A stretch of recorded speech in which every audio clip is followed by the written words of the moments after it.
আসসালামু আলাইকুম, শুভেচ্ছা নেবেন দর্শক। এই মুহূর্তে আপনি যা শুনতে যাচ্ছেন সেটা কোনো রাজনৈতিক ভাষণ নয়, কোনো নাটকের গল্প নয়, বরং এমন এক বাস্তবতা যা শুনে অনেকে শিউরে উঠেছেন, কেউ হতবাক। আপনি জানেন, ঢাকার অভিজাত এলাকায় দিনে দুপুরে অনুষ্ঠিত হয়ে গেছে এমন এক বৈঠক, যেটি নিয়ে এখন তোলপাড় গোটা গোয়েন্দা মহলে। কী ঘটতে যাচ্ছিল সেখানে, কেন এই আতঙ্ক, আর সবচেয়ে বড় প্রশ্ন, এই বৈঠকের পেছনে কি সরকার বিরোধী কোনো অপতৎপরতা লুকিয়েছিল? দর্শক, আপনি জানেন আপনি কি ভাবছেন? একজন সেনা কর্মকর্তা, নাম তার মেজর সাদিক। একদিকে তিনি পেশাদার সেনাবাহিনীর সদস্য, অন্যদিকে তার নাম উঠে আসছে রাজনৈতিক কার্যকলাপে গোপন প্রশিক্ষণের ঘটনায়। এই দুটি চরিত্র কি একসাথে চলে? দর্শক, এই ভিডিওটা আপনি কেন দেখবেন? প্রথমত, আমরা দেখব কিভাবে বসুন্ধরায় গোপন বৈঠকের সূত্র ধরে একের পর এক নাম বেরিয়ে আসছে। দ্বিতীয়ত, জানব আওয়ামী লীগের নেতাকর্মী, নিষিদ্ধ ছাত্রলীগ, এমনকি অবসরপ্রাপ্ত আমলা পর্যন্ত কিভাবে সম্পৃক্ত সেই বৈঠকে। তৃতীয়ত, বিশ্লেষণ করব একজন সেনা কর্মকর্তার সম্পৃক্ততা কিভাবে গোটা নিরাপত্তা ব্যবস্থাকে প্রশ্নের মুখে ফেলেছে। এবং চতুর্থত, ভিডিওর একদম শেষে থাকছে এমন একটি তথ্য যেটা জানলে আপনি থমকে যাবেন। আপনি আগে কখনো ভাবেননি সরকার বা সরকারের অভ্যন্তরে থেকেই এমন কিছু ঘটতে পারে। তাই পুরো ভিডিওটা মনোযোগ দিয়ে দেখুন। মূল আলোচনায় যাওয়ার আগে মনে করিয়ে দিচ্ছি, এমন আরও তথ্যবহুল ও বিশ্লেষণধর্মী ভিডিও পেতে আমাদের ফেসবুক পেজে লাইক দিয়ে রাখুন এবং ইউটিউব চ্যানেলটি সাবস্ক্রাইব করে বেল বাটন চাপ দিয়ে দিন। চলুন এবার উন্মোচন করি এই আলোচিত ঘটনার আড়ালের কাহিনী। ঘটনার সূত্রপাত গত 8 জুলাই বসুন্ধরা কনভেনশন সেন্টারে RSF নামে একটি ট্রাভেল এজেন্সির মাধ্যমে ভাড়া নেওয়া হয়েছিল পুরো সেন্টারটি। দর্শক, আপনি জানেন, সেই দিন সকালে কনভেনশন সেন্টারের সিসিটিভি ক্যামেরা বন্ধ করে দেওয়া হয়। কে বন্ধ করে দিয়েছিল?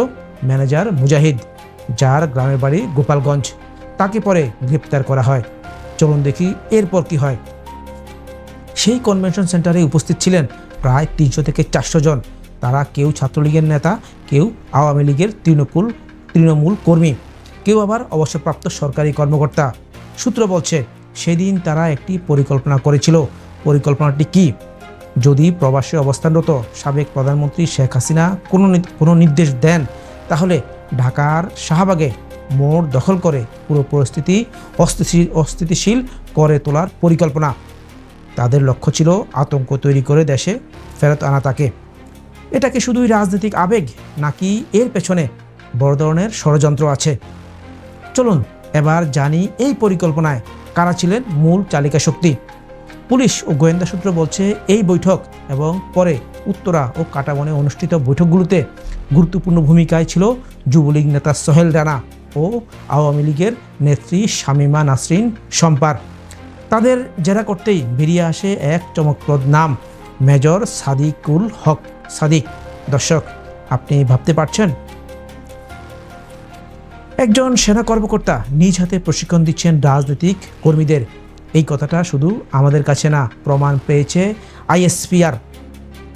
আইএসপিআর যে প্রমাণ পেয়েছে প্রাথমিক তদন্তে অভিযোগের সত্যতা মিলেছে। তারা বলছে, চলুন এবার বুঝি সেনাবাহিনীর অবস্থানটা কি।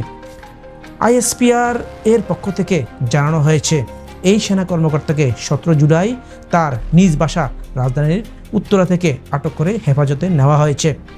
একটি তদন্ত আদালতেও গঠন করা হয়েছে। সেনাবাহিনী বলছে, তারা একটি অরাজনৈতিক ও পেশাদার প্রতিষ্ঠান, তাদের মধ্যে রাজনৈতিক সংশ্লিষ্টতার কোনো জায়গা নেই। তবে ঘটনা এখানেই থেমে নেই।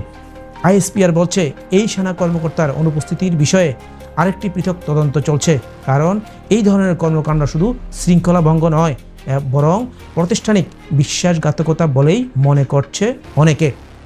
দর্শক, আপনি জানেন, এই ভিডিওর শুরুতে বলেছিলাম একটি চমক রয়েছে, এখন সেটা বলি। আপনি কি জানেন গোয়েন্দারা এখন খতিয়ে দেখছেন এই বৈঠকের সঙ্গে যুক্ত ছিলেন কিনা দেশের বাইরের পলাতক থাকা আওয়ামী লীগের প্রভাবশালী নেতারা, এমনকি কোনো উচ্চপদস্থ আমলাও। তাদের কেউ কেউ লন্ডন, কেউ আবার মধ্যপ্রাচ্যে বসে এই পুরো পরিকল্পনার রূপরেখা তৈরি করেছেন বলে সন্দেহ করা হচ্ছে। আর সবচেয়ে বিস্ময়কর বিষয় হলো, এই পুরো বৈঠককে ছায়া দিয়ে সহযোগিতা করা হয়েছিল একটি আন্তর্জাতিক ট্রাভেল সংস্থার নামে, যা আগে কোনো রাজনৈতিক কাজে ব্যবহৃত হয়নি। দর্শক, এখন প্রশ্ন আপনার প্রতি, আপনি কি মনে করেন সেনাবাহিনীর অভ্যন্তর থেকেই যদি রাজনৈতিক কর্মকাণ্ডে অংশগ্রহণ শুরু হয়, তাহলে দেশের নিরাপত্তা কোথায় গিয়ে দাঁড়াবে? কমেন্টে জানান আপনার মতামত, ভিডিওটি শেয়ার করুন বন্ধুদের সঙ্গে। আজ এখানে শেষ করছি বন্ধুরা, ধন্যবাদ, ভালো থাকুন, আসসালামু আলাইকুম।